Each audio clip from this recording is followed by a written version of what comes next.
দেখেন আমরা আপনাকে যে কথাটা বারবার বলি, আমার জীবনে ভোকাবুলারি মুখস্থ করতে পারলে আমি মনে করি আমি ইংরেজি পারবো, কিংবা বাংলা ব্যাকরণ কিংবা ইংরেজি ব্যাকরণ কিংবা আরবি ব্যাকরণে শব্দার্থের প্রতি গুরুত্ব দেওয়া হয়, কারণ এটা খুব গুরুত্বপূর্ণ। এখন আমরা যে ধাতুটা নিয়ে কথা বলবো, ডাইন ডাইন, দেখেন এইখানে দুইটা ব্যাপার খেয়াল করব। এটা প্রথমত আমরা জিটা এক জায়গায় উচ্চারণ করব, আরেক জায়গায় উচ্চারণ করব না। এই জি এর উচ্চারণটা এখানে গয়ের উচ্চারণ দিচ্ছে, যেমন ডিগনিটি কিংবা ডিগনিফাই। এই ডাইন থাকলে মূলত মর্যাদা অর্থ দেয়। ডাইন থাকলে কি অর্থ দেয়? মর্যাদা অর্থ। ডাইন থাকলে মর্যাদা অর্থ দেয়। এখন ডিগনিফাই তার মানে মর্যাদা দেয়া। এখন কথা হলো, আমি যদি লিখি ডিগনিফাই, ডিগনিফাই মানে মর্যাদা দেয়া। আচ্ছা, এবার আসি, আমি লিখলাম ডিগনিফাইড, তখন কি হলো? তখন অর্থ কিন্তু মর্যাদাপূর্ণ। আচ্ছা, এখন আসি, এই যে ডাইন এটা ধরে আগাচ্ছে ডিগনিটি, তখন অর্থ মর্যাদা। এখন আমি যদি বলি ইনডিগনিটি, ইন নামক একটা প্রিফিক্স যোগ করলাম, ইনডিগনিটি কি? ইনডিগনিটি, তখন এই ইন মানে হলো নেগেটিভ অর্থ দেবে। ইন থাকলে নেগেটিভ অর্থ দেবে। তখন ইনডিগনিটি মানে অমর্যাদা। ইনডিগনিটি মানে কি? অমর্যাদা। ইনডিগনিটি মানে কি? অমর্যাদা। এমনি আমি আরেকটা শব্দ লিখতে পারি ইনডিগনেশন। ঠিক তখন এই ইনডিগনেশন শব্দের এই সং থাকার কারণে এটা আমরা ধরে নিলাম নাউন, কিংবা ডিগনিটি এটাও নাউন, কিংবা আমাদের বাংলা একাডেমি কিংবা কোনো অভিধান যদি এর অর্থ করে ধিক্কার, তাও কিন্তু হয় ইনডিগনেশন।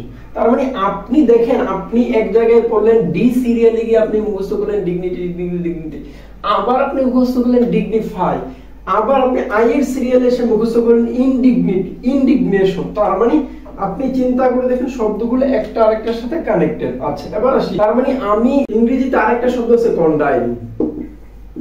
দেখেন আমি আপনাকে বারবার বলছি, আমি সাধারণত যখন রিডিং পড়াই তখন আমি এইভাবে ডাক দিই। তার মানে এই কোনটা কি প্রিফিক্স, এই কোনটা কি প্রিফিক্স, এই ডাইনটা মূলত মাদ্দা, এই ডাইনটা কি রুট। মূলত আমরা কনের সিরিয়ালে গিয়ে আমরা বলেছিলাম যে সি সিরিয়ালে গিয়ে যে সি অর্থাৎ কোন প্রিফিক্সটা কিভাবে কাজ করে, কোন প্রিফিক্সটা এক্স্যাক্টলি কোন অর্থ দেয় কিনা, দিলে কোন ধরনের অর্থ দেয়, কিংবা এই অর্থটা শব্দের সাথে কতটা কানেক্টেড। এই ডাইন থাকলে আমরা বলছি মর্যাদা। তার মানে আপনি যেই মর্যাদা কিংবা যতটুকু পাওয়ার কথা ততটুকু দেওয়া। তার মানে কন্ডাইন শব্দের অর্থই হলো মর্যাদা। আপনি দেখেন মূলত কোন যে প্রিফিক্সটা আছে এটা কোনো কাজই করে নেই, আপনি এই ডাইন ধরে অর্থ করলেন মর্যাদা। ইংরেজিতে আরেকটা শব্দ আছে, শব্দটা হলো ডিসডেইন। এখন এই ডিসডেইনের এইভাবে আপনি যদি ডাক দেন, তখন এই ডিস মানে নেগেটিভ, ডেইন, এই ডেইন শব্দের ইতিহাস হলো ডাইন থেকে আসছে। এখন আপনি আরবি ব্যাকরণে একটা কথা আছে, কওয়ালা থেকে কওয়ালা এসেছে, ঠিক তেমনি তালিল বলে এটাকে, কিংবা বাংলা ব্যাকরণে এই জিনিসগুলো ধ্বনি পরিবর্তনে পড়ানো হয় কিংবা সন্ধিতে পড়ানো হয়, কিভাবে কি পরিবর্তনগুলো হয়েছে। ঠিক তেমনি ডিসডেইন শব্দটা ডাইন থেকে আসলে, ডাইন মানে আপনি বুঝছেন মর্যাদা অর্থ দিবে, ডিস মানে নেগেটিভ অর্থ দিবে, অর্থ দিবে। তার মানে আমাদের বাংলা একাডেমির অভিধান বলছে, আমাদের অভিধানগুলো বলছে অমর্যাদা কিংবা অবজ্ঞা। তার মানে আপনি মূলত এই ডাইনটা বুঝলে মূলত আমাদের অভিধানে আমরা যে কথাটা লিখছি অর্থী অর্থ দিবে। অর্থী মানে মর্যাদাপূর্ণ অর্থ দিবে। ব্যক্তি তার প্রাপ্য সম্মানটুকু, প্রাপ্য অবস্থানটুকু পাবে, এটাকে মূলত অর্থী বলে, ডাইন বলে। এটা ধরে আমরা কন্ডাইন কিংবা ডিসডেইন কিংবা ইনডিগনেশন। দেখেন এইখানে জিটা কিন্তু আমরা উচ্চারণের ক্ষেত্রে বলছি, এইখানের জিটা কিন্তু সাইলেন্ট লেটার, এটা উচ্চারণ হয় নাই, তার মানে কন্ডাইন।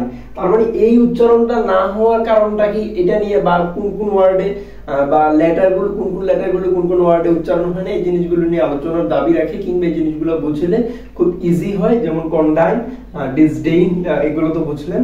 কারণ এভাবে ভোকাবুলারি পড়া যাইতে পারে, এবং সবগুলো ভিডিও দেখে।